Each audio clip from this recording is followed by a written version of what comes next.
Mahathir Mohamad, جن کا پورا نام تن ڈاکٹر مہاتیر بن محمد ہے، ملائیشیا کے ایک سیاستدان ہیں۔ وہ 10 جولائی 1925 کو الور ستر کیڈا میں پیدا ہوئے، جو اس وقت برطانوی ملایا کا حصہ تھا۔ مہاتیر محمد اپنے طویل اور بااثر سیاسی کیریئر کی وجہ سے جانے جاتے ہیں۔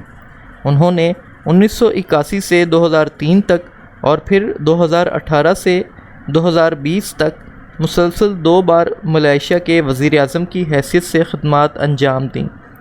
مہاتیر محمد ایک متوسط گھرانے میں پیدا ہوئے اور ان کے والد ہیڈ ماسٹر تھے۔ انہوں نے اپنی ابتدائی تعلیم ایک مالے مقامی اسکول میں حاصل کی، جس کے بعد سلطان عبدالحمید کالج اور بعد میں سنگاپور کے کنگ ایڈورڈ ہشتم کالج آف میڈیسن میں داخلہ لیا، جہاں انہوں نے 1953 میں ڈاکٹر کی حیثیت سے گریجویشن کیا۔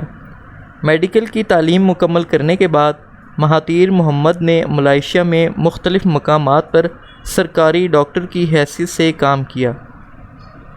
1940 کی دہائی کے اوائل میں مہاتیر محمد سیاسی طور پر سرگرم ہو گئے اور ملائیشیا کی ایک بڑی سیاسی جماعت یونائیٹڈ ملائنس نیشنل آرگنائزیشن میں شامل ہو گئے۔ 1957 میں وہ کوٹا 17 سیاتلان حلقے سے رکن پارلیمنٹ منتخب ہوئے۔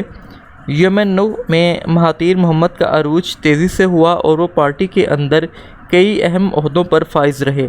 مہاتیر محمد پہلی بار 16 جولائی 1981 کو حسین اول کی جگہ ملائیشیا کے وزیر اعظم بنے تھے۔ وزیر اعظم کے طور پر اپنی پہلی مدت کے دوران مہاتیر محمد نے ملائیشیا کو جدید بنانے اور تیزی سے صنعت کاری حاصل کرنے کے مقصد سے متعدد معاشی پالیسیوں کو نافذ کیا۔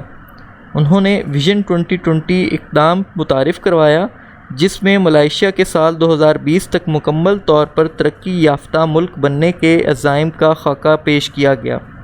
اپنے دور حکومت کے دوران مہاتیر محمد نے مختلف معاشی اصلاحات کو آگے بڑھایا، جس میں بھاری صنعت، بنیادی ڈھانچے کی ترقی اور تکنیکی ترقی پر زور دیا گیا۔ انہوں نے ملائیشیا کے بین الاقوامی پروفائل کو فروغ دینے اور مضبوط علاقائی اتحاد قائم کرنے میں بھی کلیدی کردار ادا کیا۔ تاہم ان کی قیادت تنازعات سے خالی نہیں تھی، کیونکہ انہیں ایک آمرانہ انداز اور شہری آزادیوں سے نمٹنے کے لیے تنقید کا سامنا کرنا پڑا۔ سن 2003 میں وزیر اعظم کا عہدہ چھوڑنے کے بعد مہاتیر محمد ملائیشیا کی سیاست میں سرگرم رہے اور اپنے جانشین عبداللہ احمد بداوی اور بعد میں نجیب رزاق کے سخت ناقد بن گئے۔ 2016 میں انہوں نے ملائیشین یونائیٹڈ انڈیجنس پارٹی کی بنیاد رکھی اور ایک اول اپوزیشن اتحاد تشکیل دیا، جسے پاکستان ہرایان الائنس آف ہوپ کے نام سے جانا جاتا ہے۔ 92 سال کی عمر میں مہاتیر محمد نے 2018 کے عام انتخابات میں حزب اختلاف کے اتحاد کی قیادت کرتے ہوئے 60 سال سے زیادہ عرصے سے برسر اقتدار حکمران جماعت کو شکست دے کر تاریخی کامیابی حاصل کی۔ اس کے نتیجے میں مہاتیر محمد نے 10 مئی 2018 کو دوسری مرتبہ وزیر اعظم کی ہے اور وہ دنیا کے معمر ترین منتخب رہنما بن گئے۔ اپنی دوسری مدت کے دوران مہاتیر محمد نے بدعنوانی کا مقابلہ کرنے، عدلیہ میں اصلاحات اور معاشی مسائل کو حل کرنے پر توجہ مرکوز کی۔ تاہم ان کے دور میں حکمران اتحاد کے اندر سیاسی تناؤ اور اقتدار کی کشمکش رہی۔ فروری 2020 میں انہوں نے سیاسی بحران کے درمیان وزیر اعظم کے عہدے سے استعفیٰ دے دیا، لیکن نئی حکومت کی تشکیل تک عبوری وزیر اعظم کے عہدے پر فائز رہے۔ مہاتیر محمد کی زندگی کی کہانی ملائیشیا کی سیاست پر ان کے پائیدار اثرات اور ایک جدید اور ترقی یافتہ قوم کے لیے ان کے ویژن کا ثبوت ہے۔ ان کی خدمات اور اثر و رسوخ ملائیشیا کے سیاسی منظرنامے کو تشکیل دے رہے ہیں۔ ڈاکٹر مہاتیر محمد نے وزیر اعظم کی حیثیت سے اپنے دور میں ملائیشیا کی معیشت کو نئی شکل دینے میں اہم کردار ادا کیا۔ ان کی معاشی پالیسیوں کا مقصد صنعت کاری کو تیز کرنا، تکنیکی ترقی کو فروغ دینا اور معاشی خود انحصاری کو فروغ دینا تھا۔ یہاں کچھ اہم طریقے ہیں جن کے ذریعے مہاتیر محمد نے ملائیشیا کی معیشت کو نئی شکل دی۔ ویژن 2020 اور نئی اقتصادی پالیسی۔ مہاتیر محمد نے ویژن 2020 متعارف کروایا اور ملائیشیا کے لیے ایک طویل مدتی ترقیاتی منصوبہ ہے جس کا مقصد سال 2020 تک ملک کو مکمل طور پر ترقی یافتہ ملک میں تبدیل کرنا ہے۔ اس ویژن کو حاصل کرنے کے لیے انہوں نے نئی اقتصادی پالیسی کی بنیاد رکھی جسے 1970 کی دہائی میں مختلف نسلی گروہوں کے مابین معاشی عدم مساوات کو دور کرنے کے لیے نافذ کیا گیا تھا۔ NEP کا مقصد غربت کو کم کرنا اور مالے اور دیسی برادری کے لیے مثبت اقدامات کو فروغ دینا تھا۔ نمبر 2، صنعت کاری اور برآمدات پر مبنی ترقی۔ مہاتیر محمد نے معاشی ترقی کو تیز کرنے اور زراعت اور قدرتی وسائل پر انحصار کو کم کرنے کے ذریعے کے طور پر صنعت کاری پر توجہ مرکوز کی۔ انہوں نے اسٹیل، پیٹروکیمیکل اور آٹو مینوفیکچرنگ جیسی بھاری صنعتوں کے قیام کو فروغ دیا۔ حکومت نے براہ راست غیر ملکی سرمایہ کاری کو راغب کرنے کے لیے مراعات اور مدد فراہم کی اور برآمدی صنعتوں کی ترقی کی حوصلہ افزائی کی۔ نجکاری اور اقتصادی لبرلائزیشن۔ مہاتیر محمد نے معیشت میں حکومت کے کردار کو کم کرنے اور نجی شعبے کی شرکت کی حوصلہ افزائی کرنے کے لیے ایک جامع نجکاری پروگرام نافذ کیا۔ کارکردگی کو بہتر بنانے اور مسابقت کو فروغ دینے کے لیے سرکاری ملکیت کے اداروں کی نجکاری کی گئی۔ مہاتیر محمد نے سرمایہ کاری کو راغب کرنے اور معاشی ترقی کو فروغ دینے کے لیے فنانس، ٹیلی مواصلات اور نقل و حمل سمیت مختلف شعبوں کو بھی آزاد بنایا۔ ہائی ٹیک صنعتوں کی ترقی۔ مہاتیر محمد نے ہائی ٹیک صنعتوں جیسے انفارمیشن ٹیکنالوجی اور بایو ٹیکنالوجی کی ترقی پر زور دیا تاکہ ملائیشیا کو علم پر مبنی معیشت میں عالمی کھلاڑی کے طور پر پیش کیا جا سکے۔ انہوں نے ملٹی نیشنل ٹیکنالوجی کمپنیوں کو راغب کرنے اور مقامی ٹیک کمپنیوں کی ترقی کو فروغ دینے کے لیے کوالالمپور کے قریب ایک high tech zone multi media super corridor قائم کیا۔ بنیادی ڈھانچے کی ترقی۔ مہاتیر محمد نے معاشی ترقی کے ایک اہم جزو کے طور پر بنیادی ڈھانچے کی ترقی کو ترجیح دی۔ انہوں نے بڑے پیمانے پر منصوبوں کا آغاز کیا جن میں شاہراہوں، پلوں، بندرگاہوں اور ہوائی اڈوں کی تعمیر شامل ہے تاکہ رابطے کو بڑھایا جا سکے اور تجارت، سرمایہ کاری کو آسان بنایا جا سکے۔ سب سے قابل ذکر منصوبہ پیٹرونس ٹوئن ٹاور کی تعمیر تھا جو ملائیشیا کی جدید کاری کی ایک نمایاں علامت بن گیا۔ مالیاتی شعبے میں اصلاحات۔ مہاتیر محمد نے ملائیشیا کے بینکاری نظام کو مضبوط بنانے اور غیر ملکی سرمایہ کاری کو راغب کرنے کے لیے مالیاتی شعبے میں اصلاحات نافذ کیں۔ انہوں نے مالیاتی استحکام کو یقینی بنانے کے لیے ملک کے مرکزی بینک نیگورا ملائیشیا کو ایک آزاد ادارے کے طور پر قائم کیا۔ مہاتیر محمد نے اسلامی بینکاری اور مالیات کو فروغ دینے کے لیے اقدامات بھی متعارف کروائے اور ملائیشیا کو اسلامی مالیات کے عالمی مرکز کے طور پر پیش کیا۔ انسانی سرمایہ کی ترقی۔ معاشی ترقی میں انسانی سرمایہ کی اہمیت کو تسلیم کرتے ہوئے مہاتیر محمد نے تعلیم اور ہنرمندی کی تربیت کو ترجیح دی۔ انہوں نے سائنس اور ٹیکنالوجی کی تعلیم پر زور دیا، یونیورسٹیوں اور تحقیقی اداروں کا قیام عمل میں لایا اور پیشہ ورانہ تربیتی پروگراموں کو فروغ دیا۔ ان کوششوں کا مقصد ایک ہنرمند افرادی قوت تیار کرنا تھا جو جدت طرازی کو آگے بڑھانے اور معاشی ترقی میں حصہ ڈالنے کے قابل ہو۔ یہ بات قابل ذکر ہے کہ جہاں مہاتیر محمد کی معاشی پالیسیوں نے نمایاں تبدیلیاں اور ترقی لائی، وہیں انہیں بعض گروہوں کی حمایت، اقتدار کو مرکزی بنانے اور سیاسی آزادیوں کو محدود کرنے پر تنقید کا بھی سامنا کرنا پڑا۔ اس کے باوجود ان کی معاشی حکمت عملیوں نے ملائیشیا کی اقتصادی سمت پر دوہرا اثر مرتب کیا اور اس کی زیادہ صنعتی اور متنوع معیشت میں منتقلی کی بنیاد رکھی۔ پاکستان ملائیشیا کی اقتصادی ترقی اور تبدیلی سے بہت سے سبق سیکھ سکتا ہے۔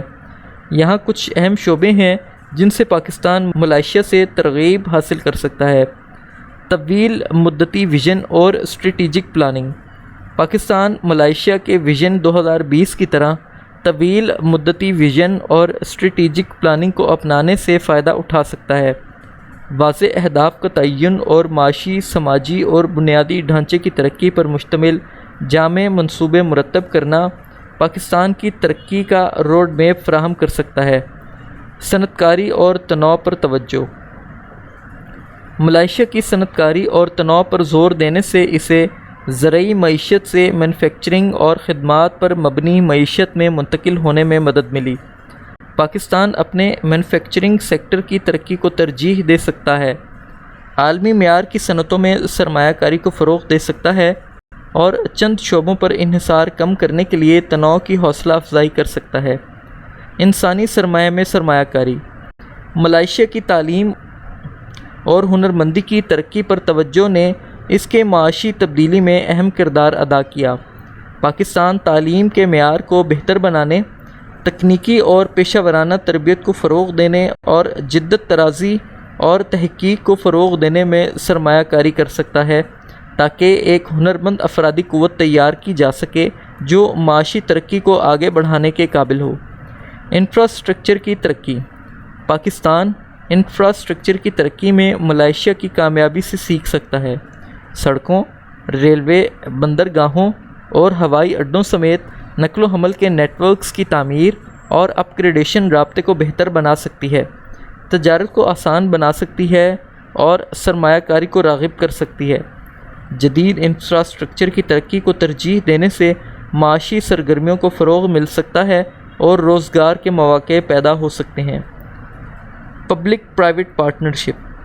ملائیشیا نے اقتصادی ترقی کو آگے بڑھانے کے لیے پبلک پرائیویٹ پارٹنرشپ کو مؤثر طریقے سے استعمال کیا۔ پاکستان بنیادی ڈھانچے کی ترقی میں نجی شعبے کی شراکت کی حوصلہ افزائی، سرمایہ کاری کے مواقع پیدا کرنے اور توانائی، صحت کی دیکھ بھال اور تعلیم جیسے شعبوں میں خدمات کی فراہمی کو بہتر بنانے کے لیے اسی طرح کے ماڈلز تلاش کر سکتا ہے۔ گڈ گورننس اور انسداد بدعنوانی کے اقدامات۔ ملائیشیا نے گڈ گورننس کے فروغ دینے اور بدعنوانی کا مقابلہ کرنے کے لیے اصلاحات نافذ کیں۔ اداروں کو مضبوط بنانا، شفافیت اور احتساب کو یقینی بنانا اور انسداد بدعنوانی کے مؤثر اقدامات پر عمل درآمد سے سرمایہ کاروں کا اعتماد بڑھ سکتا ہے۔ غیر ملکی سرمایہ کاری کو فروغ کیا جا سکتا ہے اور سازگار کاروبار ماحول کو فروغ دیا جا سکتا ہے۔ برآمدات پر مبنی صنعتوں کا فروغ۔ پاکستان برآمدی صنعتوں کو فروغ دینے کے لیے ملائیشیا کی کامیابی سے سیکھ سکتا ہے۔ عالمی طلب والے شعبوں کی نشاندہی، برآمد کنندگان کو مراعات کی فراہمی اور تجارتی سہولتوں کو بہتر بنانے سے برآمدات میں اضافہ، زر مبادلہ پیدا اور تجارتی خسارے کو کم کیا جا سکتا ہے۔ ٹیکنالوجی اور جدت طرازی کو اپنانا۔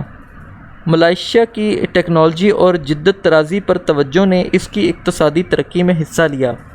پاکستان تحقیق اور ترقی کی حوصلہ افزائی کر سکتا ہے، ٹیکنالوجی اسٹارٹ اپس کی مدد کر سکتا ہے اور مختلف شعبوں میں پیداواری صلاحیت، مسابقت اور کارکردگی کو بہتر بنانے کے لیے ڈیجیٹل حل اپنا سکتا ہے۔ علاقائی اور بین الاقوامی تعاون۔